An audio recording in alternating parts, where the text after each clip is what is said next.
जादुई टीवी। सुनो, तुम्हारे बाबूजी तो कब के गुजर गए। अब उनका जो सामान है वो पड़े पड़े कबाड़ा हो रहा है। बेच ही दो, कुछ पैसे आ जाएंगी। बात तो सही है। अगले संडे फुर्सत में यही करेंगे। अगले संडे रोहित सारा सामान कबाड़ी को घर बुला के दे देता है। तभी उसकी नजर बाबूजी की पुरानी टीवी पर जाती है, जो इतने सालों तक कूड़े में पड़ी थी, फिर भी चमचमा रही थी। टीवी तो देखो, जैसे एकदम नई हो। हाँ, बाबूजी को टीवी देखना बहुत पसंद था। उनका सपना था कि वो टीवी पे आए। एक बार मौका भी था जब वो अपने गांव के गाने सुनाने किसी चैनल पर जाने वाले थे, पर मैं और मेरा भाई लड़ पड़े और बाबूजी को घर पर ही रुकना पड़ा। चला के देखें क्या? हाँ हाँ, क्यों नहीं, देख लेते हैं। पर शायद ही चले। बाबूजी ने उस लड़ाई के दिन के बाद टीवी देखना ही छोड़ दिया था। टीवी चालू करने के लिए उसमें केबल वायर लगा दिया जाता है। एक न्यूज चैनल चालू हो जाती है। स्वर्ग की सीढ़ी के रास्ते हैं तीन, तीनों के तीन रास्ते हैं संगीन। पहला रास्ता है सांप की बीन, दूसरा रास्ता घर में बिछा कालीन, तीसरा रास्ता कलकत्ता से चीन। ये क्या बकवास खबर है, कुछ अच्छा लगा दो। अरे आप बोलो तो सही, कोई अच्छी खबर सुना देता हूं। मेरा तो काम ही खबर देना है। अरे बाप रे, टीवी बात कर रही है। हाँ, ये न्यूज वाला मुझसे। हाँ हाँ, आपसे ही तो बात करूंगा ना, आपके घर में हूं तो। अरे, ये सपना है क्या? तुम हमसे बात नहीं कर सकते? अरे सपना नहीं भाई साहब, ये टीवी जादुई टीवी है। बोलो, क्या खबर सुननी है, वरना ब्रेक लेने का टाइम आ जाएगा। सुप्रिया घबरा के टीवी बंद कर देती है। वो क्या था? अरे एक बार और चालू करके देखे, फिर से बात करेगा तो चैनल बदल देंगे। सुप्रिया फिर टीवी चालू कर देती है। अरे ऐसा कोई मुंह पे टीवी बंद करके जाता है क्या? मुझे बुरा लगा आपका नेचर। चाय पानी तो पूछो। सुप्रिया टीवी के बटन से चैनल बदल देती है। अब टीवी पर एक फिल्म चल रही है। अरे ये तो सूर्यवंशम है ना?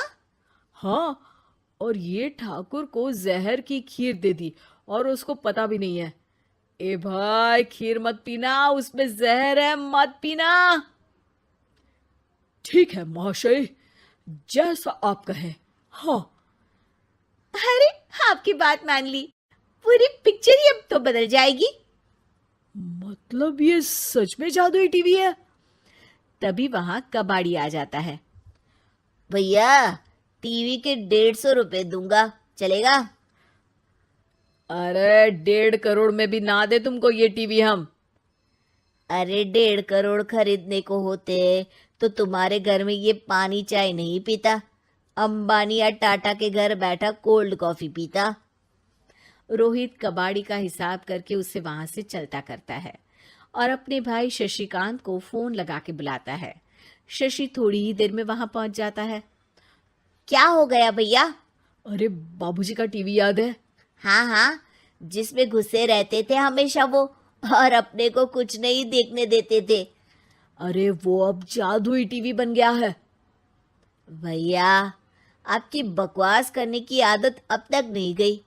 अरे आपके घर में बच्चे हैं, अब तो बड़ों जैसी बात करो।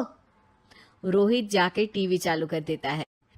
टीवी पर एक जादू का शो हो रहा है जिसमें एक जादूगर है। अब मैं अपनी टोपी में से कबूतर निकालूंगा। श्रिंग ब्रिंग शरिंग बम फोपा फुफी फुफा बाउ। टीवी से कबूतर निकलता है और शशिकांत के सर पर आकर बैठ जाता है।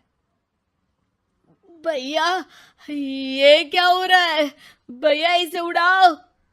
ए कबूतर, जा जा, कबूतर चल निकल। अब मैं टोपी में से सांप। सांप सुनते ही शशिकांत कांप जाता है और भाग के टीवी बंद कर देता है। भैया, सॉरी भैया, मैं समझ गया ये सच में जादुई टीवी है, पर एक बार और ट्राई करते हैं। पर भाभी, कोई दूसरा चैनल लगाओ। हाँ, जिसमें डर ना लगे। सुप्रिया टीवी चला देती है और न्यूज लगा देती है। अरे कितने दिनों बाद मुझे याद आया, बताइए क्या खबर सुनाओ। और ये नया आदमी कौन है? ये मेरा भाई है शशिकांत। ओह यस, वही है ना जिससे तुम लड़ लिए थे किसी बात पे, और तुम्हारे बुढ़ाओ पिताजी गुस्सा हो गए थे और टीवी को संन्यास दे दिया था। हैं? तुमको कैसे पता ये सब? इस टीवी में रहने वाले आदमी से लेकर कबूतर तक को तुम्हारे बाबूजी और तुम्हारी बातें पता है, इसलिए तो ये जादुई टीवी है। ये टीवी क्या कर सकती है वैसे? तुम जो मांगो दे सकती है। कहानी बदल सकते हो, खबर बदल सकते हो, कोई चीज मांग सकते हो। अरे भैया, ये टीवी मैं लेके जा रहा हूँ। बाबूजी का लाडला तो मैं ही था ना। अरे ऐसे कैसे? मैं बड़ा बेटा था, अब तक मेरे घर में टीवी थी ना। अब तक कहाँ गए थे पिताजी के लाडले? तुम्हारी गलती का एहसास भी है। अरे भैया, ज्यादा ना बोलो वरना भूल गए आपके दांत तोड़ दिए थे मैंने उस लड़ाई में। मेरी बीवी के सामने मेरी बेइज्जती करता है। रुक। दोनों भाई हाथापाई पे उतर जाते हैं। रुक, बताता हूं तुझे कि कौन बड़ा है। अरे छोटे का दम तो देख लीजिए आप। ये खबर आपके बाबूजी को देता हूं। तभी टीवी अचानक बंद हो जाता है। अरे शायद टीवी नाराज हो गया। और लड़ लो, आए बड़े खली बनने। टीवी से एक तेज रोशनी निकलती है और टीवी में बाबूजी दिखाई देते हैं। बाबूजी आप?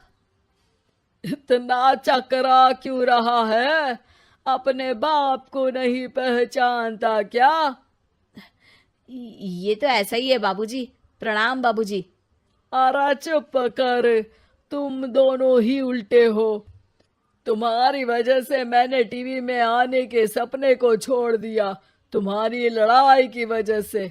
और तो और, जितना मैं अपनी बीवी को नहीं देखता था उतना टीवी को देखता था, वो भी छोड़ दिया तुम दोनों की लड़ाई की वजह से। और अब मरने के बाद जब मैंने टीवी को जादुई टीवी बना दिया तो भी तुम इसका फल लेने की जगह लड़ रहे हो। अरे तुम तो लायक ही नहीं हो।